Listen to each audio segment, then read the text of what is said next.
Anyway, so I've come up with this, which I wrote especially for tonight, and it's called Black Holes Are Out of Sight.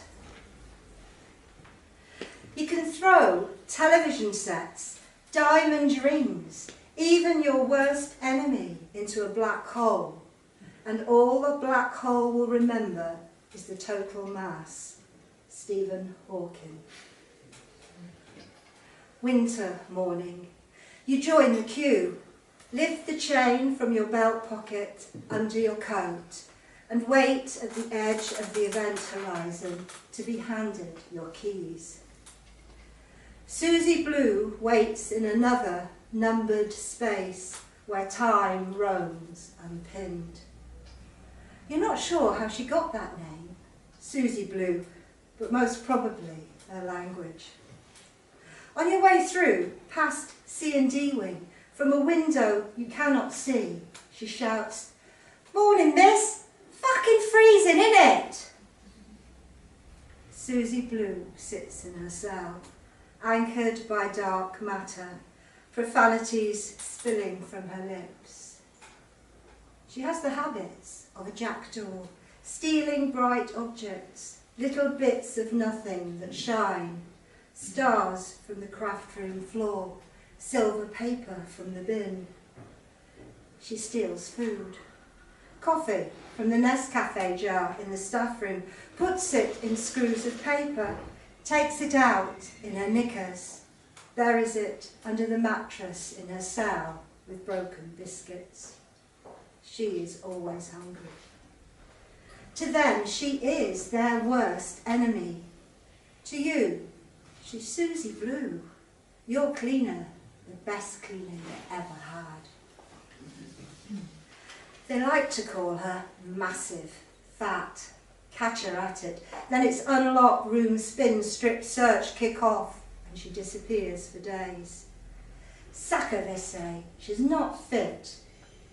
But this big, red-haired, hair-lipped girl with a checked apron has found her way into your heart.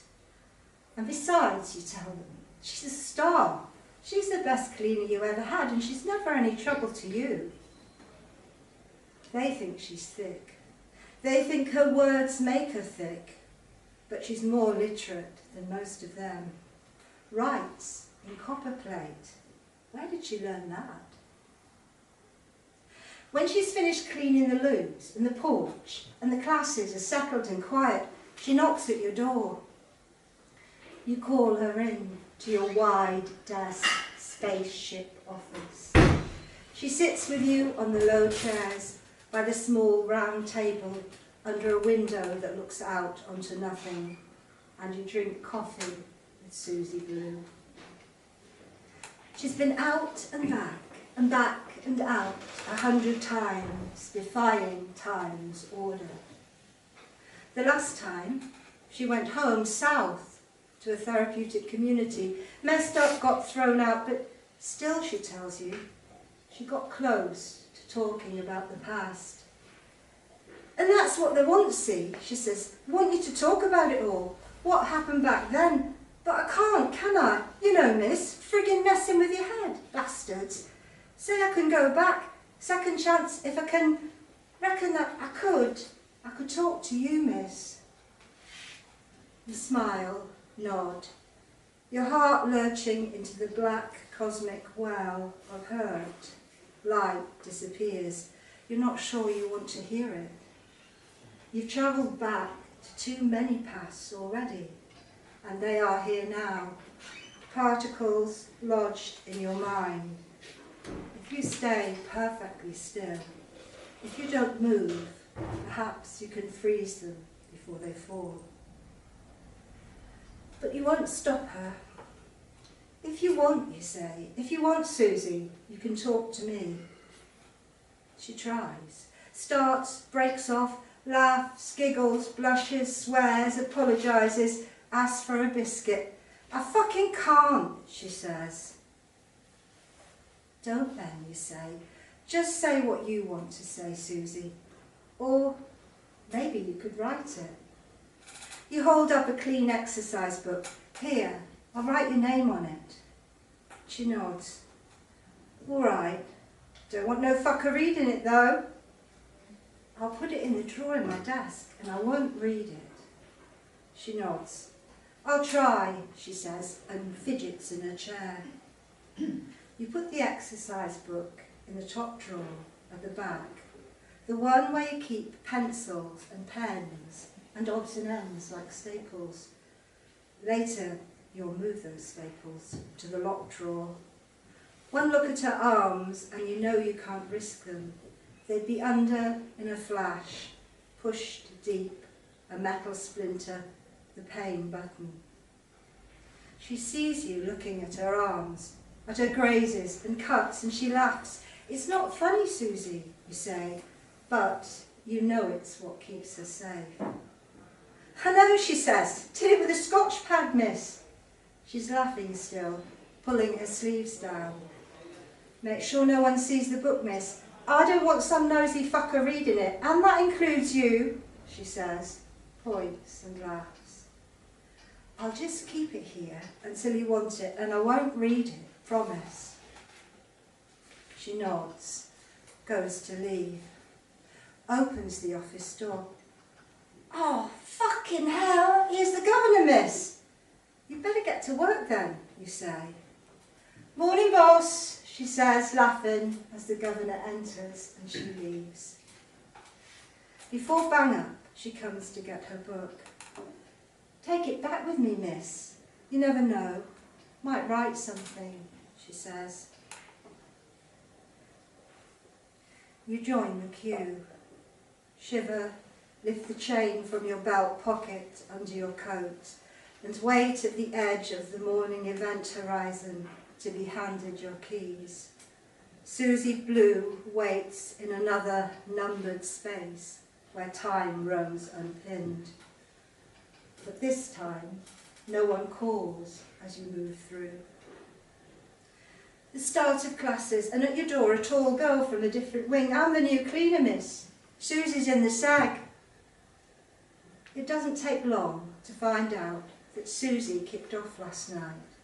A room spin, that's what started it. They'd be looking for things, the little bits of nothing, something to pin on her, something to pin her down. You think, if there's time, later in the morning when you go down through the jail, you'll go into the segregation unit and see how she is and take her a book to read. You wonder if they found her exercise book, hope she didn't write in it.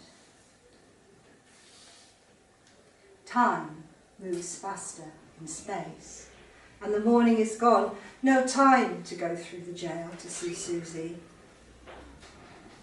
In the afternoon, the officer on duty tells you she's in the hospital.